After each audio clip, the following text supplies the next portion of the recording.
ही त्यांच्या लोकल लँग्वेजमध्येच केली आणि फक्त त्यांच्याच जनरेशन्सला शिकवली. पण मग यातून काय दिसतं नक्की, एक्झॅक्टली कसं? तर एक दिवस असा आला की मला असं वाटलं की मी माझ्या घराचं आकाशिक करावं. सो मी माझ्या घराचं आकाशिक केलं. तर 9 वर्षात आता मला दिसतं पण, ऐकू पण येतं आणि थॉटमध्ये पण येतं. कृष्णा हिमसेल्फ मास्टरच आहे. एंजल्स हे जे मी ऐकतो आकाशिक रेकॉर्ड्समध्ये, Correct. तर मग हे वेगळी एंटिटी, ऊर्जा वेगळी आहे. एंजल ही रेल्मच वेगळी आहे. आणि जो व्यक्ती कष्ट करतो त्याला पैशाची कमी पडत नाही, हे मी तुम्हाला 100% सांगू शकते. नॉट नेसेसरी की यू विल बिकम रिच, पण सर्वायवल होईल. असं नाही होणार की तुम्हाला हात पसरावे लागतील लोक. आणि म्हणून आकाशिक रेकॉर्ड्सकडे लोक बघतात एक होप म्हणून. तर यात आकाशिक रेकॉर्ड्स खरंच मदत करते का? करतं का? आकाशिक रेकॉर्ड नक्की मदत करते ह्याच्यात. तेव्हा आपले सगळे ऑरा हायर लेवलला असतात. त्यामुळे काय करायचं, एक ग्लासभर पाणी घ्यायचंय, ते हातात घ्यायचं. म्हणजे आधी सकाळी उठल्यावर वॉशरूमला जाऊन आलं की शांत बसायचंय.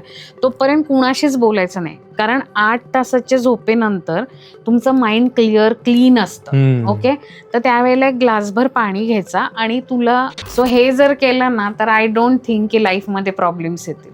पण ते how to connect? By talking to universe. अच्छा. तर हा पॅटर्न जातो लाईफमधनं, इमिजिएटली जातो. लेसन शिकला की पॅटर्न जातो.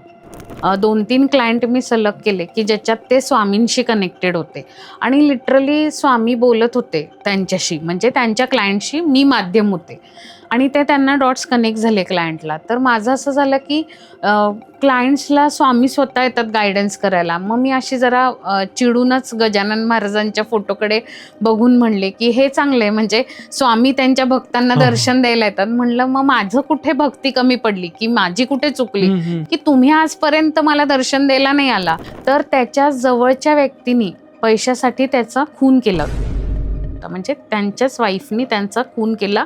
म्हणजे मला मेसेज आला 1:30 वाजता की आत्ताच्या आत्ता उठ आणि आकाशिक कर. अमुक एक व्यक्तीचं नाव फ्लॅश झालं.